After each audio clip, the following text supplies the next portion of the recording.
Good morning, folks. Today we're going to be talking about photosynthesis. As a brief overview of the process, photosynthesis is the process that converts solar energy into chemical energy. Directly or indirectly, photosynthesis nourishes most of the entire living world. Let's go back and let's recall what an autotroph is. An autotroph sustains themselves without eating anything derived from other organisms. So these are the type of organisms that have to make their own food. Autotrophs are the producers of the biosphere, producing organic molecules from CO2 and other inorganic molecules. Almost all plants are photoautotrophs, using the energy of sunlight to make organic molecules from water and CO2. This picture is showing a rainbow. Seen here as a spectrum of colors. And the question here we have is, how are the colors that's generated from this rainbow able to power the synthesis of organic substances? Well, we're about to cover that information when we cover the full process of photosynthesis. It occurs in plants, algae, and certain other protists, and within some prokaryotic organisms. These organisms feed not only themselves, but also most of the living world. Here we have a variety of organisms that use photosynthesis as a process to make their own food. We've got plants, we've got different types of algae, which are aquatic, we've got unicellular protists, cyanobacteria, and purple sulfur bacteria. In comparison to autotrophs, we've got those organisms that are heterotrophs, which obtain their organic material from other organisms. So we rely on our producers, our autotrophs, for our food among other organisms as well. Heterotrophs are the consumers of the biosphere. Almost all heterotrophs, including humans, depend on photoautotrophs for food and oxygen. Concept 10.1, photosynthesis converts light energy to the chemical energy for food. Chloroplasts are structurally similar to and likely evolved from photosynthetic bacteria. The structural organization of these cells allows for the chemical reactions of photosynthesis. You've all heard of the concept chloroplasts, the structures that are within plants, and this is the site of where photosynthetic activity occurs. Leaves are the major locations of photosynthesis. Their green color is from chlorophyll, which is the pigment within the chloroplast. Light energy absorbed by the chlorophyll drives the synthesis of organic molecules in the chloroplast. Now, this is almost exclusively a reverse reaction of respiration, where you would normally have CO2 as an end product for respiration, now you're going to see CO2 is actually a reactant for photosynthesis. CO2 enters and O2 exits the leaf through microscopic pores called stomata. Chloroplasts are found mainly in cells of the mesophyll, which is the interior tissue of the leaf. A typical mesophyll cell has anywhere between 30 to 40, maybe more chloroplasts contained within it. The chlorophyll is in the membrane of the thylakoids. Now these are connective sacs contained within the chloroplast. The thylakoids may be stacked in columns, and when they're stacked in columns, they're considered grana. Chloroplasts also contain stroma, which is a dense fluid. Here we have a picture showing the overview of where photosynthetic activity is occurring. In the first picture, you see the underside of a leaf, and the underside is where you're going to be finding the stomata. The stomata are the openings that are protected by the guard cells, which allow CO2 to enter, O2 to escape. This picture right here is showing they're taking the mesophyll area, and they're taking the thylakoid out and they are projecting it. And as you see, you've got these stackings here. Once you've got a stacked thylakoid, it is considered a grana. Just another picture showing that. Next, we're going to be talking about the tracking of atoms through photosynthesis. Photosynthesis can be summarized in the following equation. You've got CO2 plus water, of course with the addition of sunlight, and you come out of it with glucose, oxygen, and water. So pretty much the reverse process of cellular respiration. Photosynthesis begins with the splitting of water. The chloroplasts are able to split water into hydrogen and oxygen, incorporating the electrons of hydrogen into sugar molecules. Remember, sugar molecules is C6H12O6, which is glucose. This reaction is considered a redox reaction where you have one component is getting oxidized and the other is getting reduced. So here we have our reactants. We've got CO2 and we've got water, giving rise to glucose, water, and oxygen. Again, redox process. Photosynthesis is a redox process which water gets oxidized and CO2 is reduced. There are two stages. There's two main stages of photosynthesis. We have the light reaction, which is the photo part of photosynthesis, and we've got the Kelvin cycle, which is the synthesis part. So it's the actual making of the food, which is the glucose.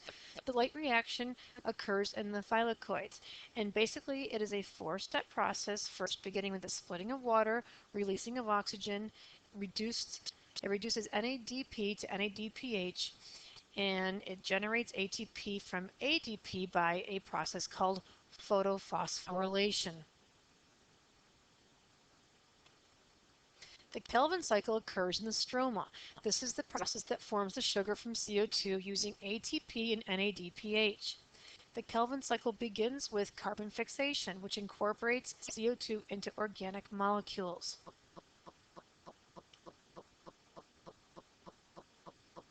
Here we have a picture that's showing us an overview of photosynthesis, the cooperation of the light reaction and the Kelvin cycle.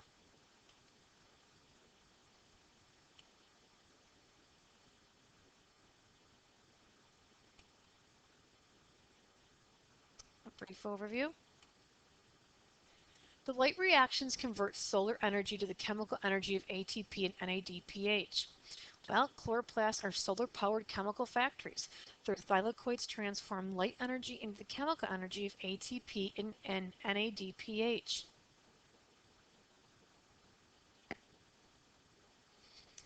Of course, all driven by sunlight. Light is a form of electromagnetic energy, also called the electromagnetic radiation. Like other electromagnetic energy, light travels in rhythmic waves. Wavelength is the distance between the crests of the waves. The spectrum is the entire range of electromagnetic energy or radiation. Visible light consists of wavelengths, including those that drive photosynthesis, that produce colors that we can see. Light also behaves as though it consists of discrete particles called photons. And here is the electromagnetic spectrum. You see it goes from shorter wavelength, which is in nanometers, up to the larger wavelength, so you've got 380 up to 750. Toward the shorter wavelengths, you've got your purples, your blues, and at the higher or the longer wavelength, which is the lower energy, you've got your reds. Now we've got an inverse relationship between short wavelength, long wavelength versus higher energy and lower energy. So at a shorter wavelength, you've got your higher energy, and at your longer wavelength, you've got a lower energy.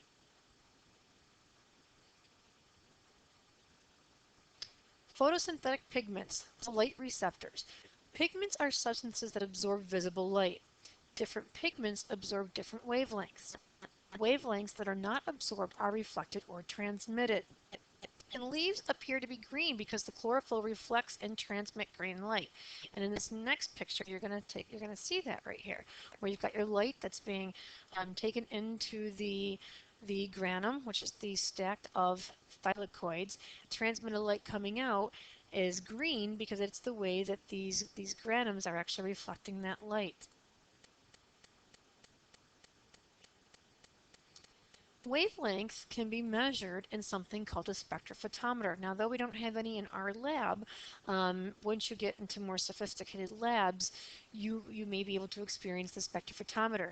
It measures a pigment's ability to absorb various wavelengths. And it's a machine that sends light through these pigments. You put them in little cubicles, and it measures the fraction of light transmitted at each wavelength. So here is an overview of a technique. It's not actually a spectrophotometer, but it does show you how wavelengths can be picked up and measured using a galvanometer. So in the first example, you've got white light being driven to a reflectant prism. Now the way the prism is situated there, on that angle, it's actually allowing different pigments to separate out.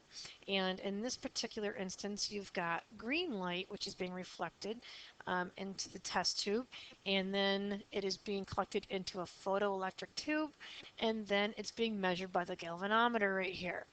The high transmittance, low absorption reading indicates that chlorophyll absorbs very little green light. But then when you're turning the prism on an angle a little bit more, you're seeing that blue light is actually being driven into the test tube of chlorophyll solution. Same thing, the photoelectric tube is picking it up and it is registering it on the galvanometer. Now in this particular situation, you've got low transmittance, which is high absorption reading, indicates that chlorophyll absorbs most blue light. We're actually going to be doing a lab, not using a spectrophotometer, but we're going to be taking some chlorophyll and seeing the different components that make it up. An absorption spectrum is a graph plotting a pigment's light absorption versus its wavelength. The absorption spectrum of chlorophyll A suggests that violet, blue, and red light work best for photosynthesis. So there's different components that make up chlorophyll. So it's not just, straight chlorophyll. You've got different components that make it up. An action spectrum profiles the relative effectiveness of different wavelengths of radiation in driving a process.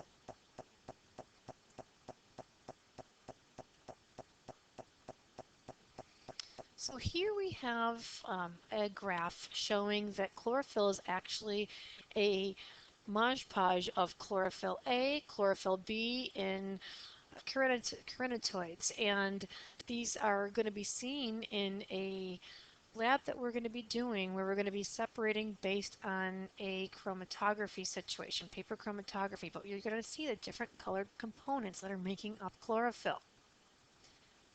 So in letter A, you're seeing an absorption spectrum. In letter B, you're seeing an action spectrum, which is showing the rate of photosynthesis measured by oxygen release.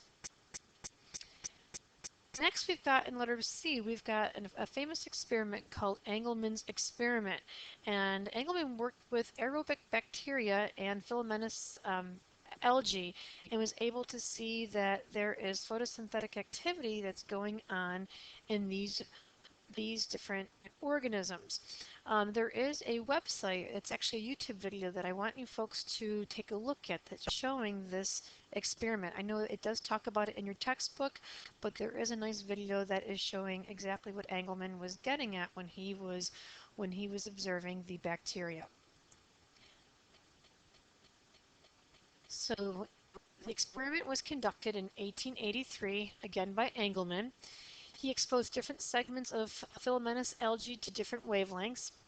Areas receiving wavelengths favorable to photosynthesis produce excess of oxygen. He used the growth of aerobic bacteria clustered along the algae as a measure of O2 production. Chlorophyll A is the main photosynthetic pigment, These accessory pigments, such as chlorophyll B, broaden the spectrum used for photosynthesis, and also accessory pigments called carotenoids absorb excess light that would damage chlorophyll. Again, this right here is a great YouTube video, and after this podcast, I'm going to ask that you go back and you take a look at that. That goes through Engelman's experiments. Next up, excitation of chlorophyll by light. When a pigment absorbs light, it goes from a ground state to an excited state, which is unstable. When excited electrons fall back to the ground state, photons are given off, resulting in an afterglow called fluorescence. Once illuminated, or if illuminated, an isolated solution of chlorophyll will fluoresce, giving off light and heat.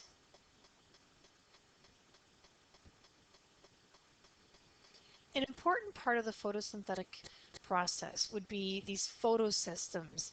A photosystem is a reaction center complex associated with light harvesting complexes. It consists of a reaction center complex, which is a type of protein complex surrounded by a light harvesting complex. The light harvesting complexes, the pigment molecules bound to proteins, funnel the energy of photons to the reaction center. So we've got reaction center complex and light harvesting complex. A primary electron acceptor in the reaction center accepts an excited electron from chlorophyll A. Solar-powered transfer of an electron from a chlorophyll A molecule to the primary electron acceptor is the first step in the light reactions. This is a great overview, and I want you folks to go back and take a look when this podcast is over. But it's an overview of how a photosystem harvests light. We're going to move ahead. We're not going to discuss this because there's a lot of detail that follow this particular diagram. But again, I want you folks to go back and take a look at this. There are two types of photosystems in the thylakoid membrane. Now, normally one would come before two, but the first photosystem was actually, the number reflects the order of its discovery, but it's considered PS2 or photosystem 2. It's best at absorbing a wavelength of 680 nanometers. So it's a higher wavelength. The reaction center chlorophyll A of PS2 is called P680. So the first photosystem, PS2. Photosystem 1, which was discovered after photosystem 2, is best at absorbing a wavelength of 700 nanometers, a little bit higher. The reaction center chlorophyll A of PS1 is called P700. So there's something called a linear flow and a cyclic flow. In the next several slides, we're going to be talking about that linear flow of electrons. During the light reactions, there are two possible routes for electron flow, cyclic and linear. The linear electron flow is the primary pathway. So first pathway involves both photosystems and produces ATP and NADPH using light energy. What occurs here is a photon hits a pigment and its energy is passed among pigment molecules until it excites the P680. An excited electron from P680 is transferred to the primary electron acceptor. P680 plus, that is P680 that is missing electron, is a very strong oxidizing agent.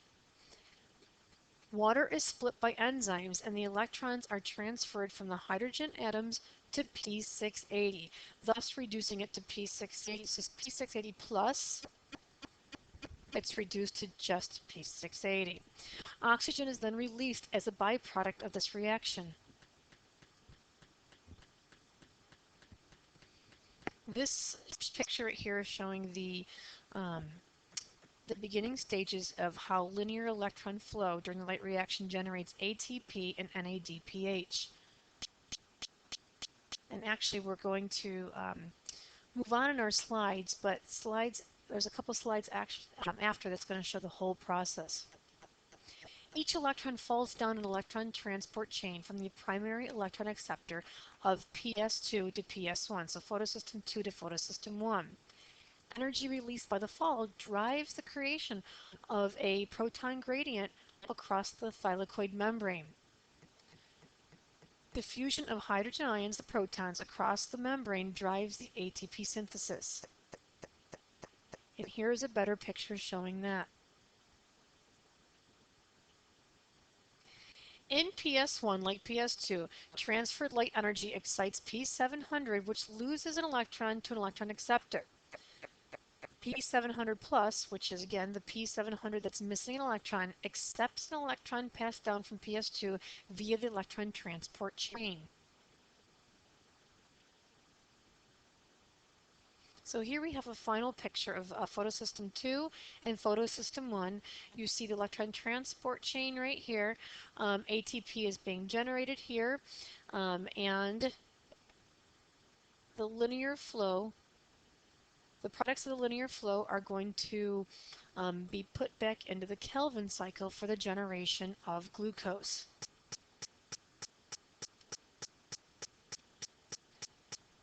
Here we go. This particular picture is a nice analogy, and it's showing a mechanical analogy for the light reactions. The linear flow involves both photosystems and produces ATP and NADPH using light energy. So in the center here you see a mill, and the mill is an analogy to the electron transport chain, and energy released by the fall drives the creation of a proton gradient across the thylakoid membrane. Now, as an end result, you've got NADPH over here. Now, NADPH in this analogy is showing that the electrons of the NADPH are available for the reaction of the Calvin cycle. So what's coming out of there is going to be driving the next process, which is going to be the cyclic form of photosynthesis, which is the Calvin cycle.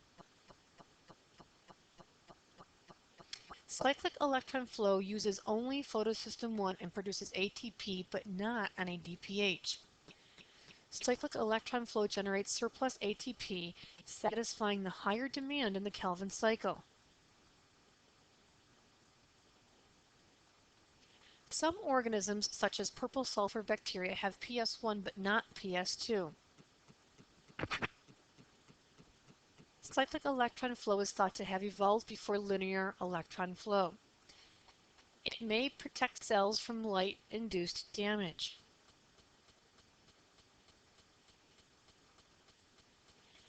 In the next couple slides, we're going to be showing you a comparison of chemiosmosis in chloroplasts and mitochondria. Chloroplasts and mitochondria generate ATP by chemiosmosis, but use different sources of energy. Mitochondria transfer chemical energy from food to ATP. The chloroplasts transform light energy to chemical energy of ATP. Go ahead and star that. That's a very nice comparison. Spatial organization of chemiosmosis differs between chloroplasts and mitochondria, but also shows some similarities. In the mitochondria, protons are pumped into the intermembrane space and drive ATP synthesis as they diffuse back into the mitochondrial matrix. In chloroplasts, protons are pumped into the thylakoid space and drive ATP synthesis as they diffuse back into the stroma.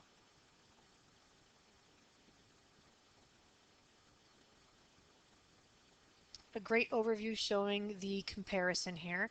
You've got the mitochondrion structure over here, you've got your chloroplast structure over here. This one occurs, mitochondria occurs in the intermembrane space. In chloroplast, it's the thylakoid space. You have some similarity right here in the inner membrane where you've got your electron transport chain, but this happens in the inner membrane here for the mitochondria. It happens in the thylakoid membrane within the chloroplast. Matrix for the mitochondria and stroma for chloroplasts. ATP and NADPH are produced on the side facing the stroma where the Calvin cycle takes place. So in summary, light reactions generate ATP and increase the potential energy of electrons by moving them from water to NADPH.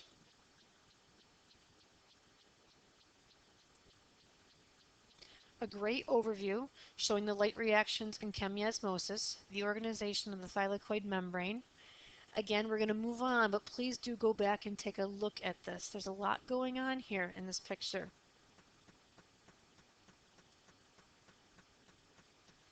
Concept 10.3. The Calvin cycle uses ATP and NADPH to convert CO2 to sugar. The Calvin cycle, like the citric acid cycle, generates its starting material after molecules enter and leave the cycle. The cycle builds sugar from smaller molecules by using ATP and the reducing power of electrons carried by NADPH. Carbon enters the cycle as carbon dioxide and leaves as a sugar named glyceraldehyde 3-phosphate, or G3P for short. For net synthesis of one G3P, the cycle must take place 3 times, fixing 3 molecules of CO2. The Calvin cycle has 3 phases: the carbon fixation, which catalyzes by an enzyme called rubisco, reduction, and regeneration of the CO2 acceptor, which is RUBP.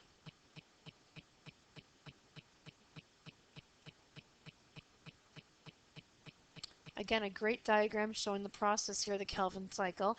It's a 3-phase process. Phase 1, carbon fixation. Phase 2, glucose and other organic compounds are starting to be produced through G3P. And phase 3, regeneration of the CO2 acceptor. Concept 10.4. Alternative mechanisms of carbon fixation have evolved in hot, arid climates. Now, dehydration is a problem for plants, sometimes requiring trade-offs with other metabolic processes, especially photosynthesis. On hot, dry days, plants close their stomata, which is they're able to conserve water, but also limits photosynthesis. And they are being able to close their stomata through the guard cells. The closing of stomata reduces access to carbon dioxide and causes O2 to build up. Again, we see a problem starting here.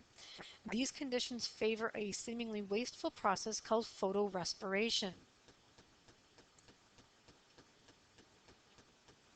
Well, in most plants, C3 plants, initial fixation of CO2 via rubisco forms a 3-carbon compound.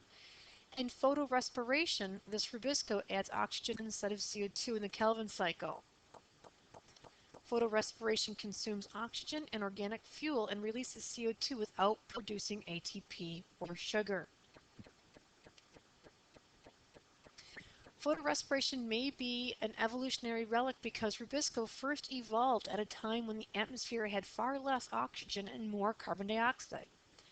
Photorespiration limits damaging products of light reaction that build up in the absence of the Calvin cycle. So for many plants, photorespiration is a problem because on a hot, dry day, it can drain as much as 50% of the carbon fixed by the Calvin cycle.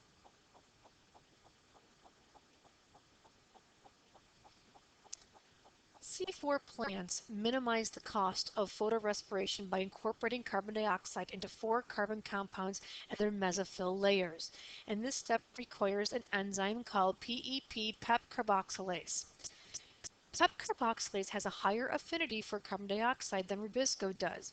It can fix carbon dioxide even when carbon dioxide concentrations are very low.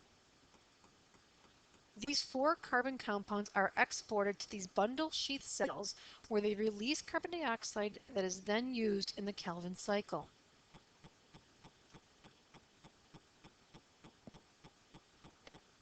And here's an overview showing that process.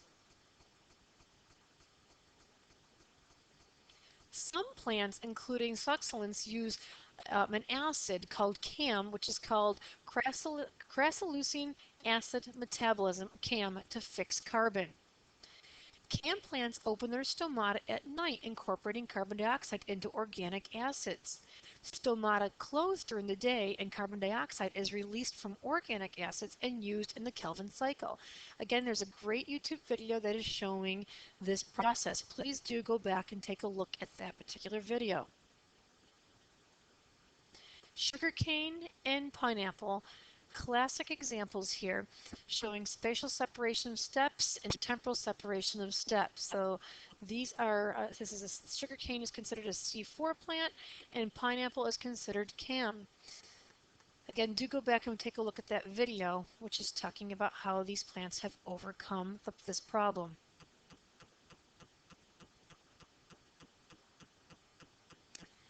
So, an overview of the importance of photosynthesis. The energy entering chloroplasts as sunlight gets stored as chemical energy in organic compounds. Sugar made in the chloroplast supplies chemical energy and carbon skeletons to synthesize the organic molecules of cells. Plants store excess sugar as starch in structures such as roots, tubers, seeds, and fruits. In addition to food production, photosynthesis produces the oxygen in our atmosphere. Again, a great overview of the process. We've got our light reactions, and then we've got our Kelvin cycle.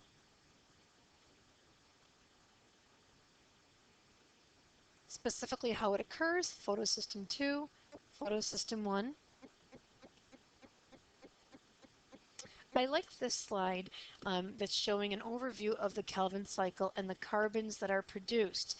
And taking out all of the terminology here, this next slide is just kind of showing you an overview with numbers.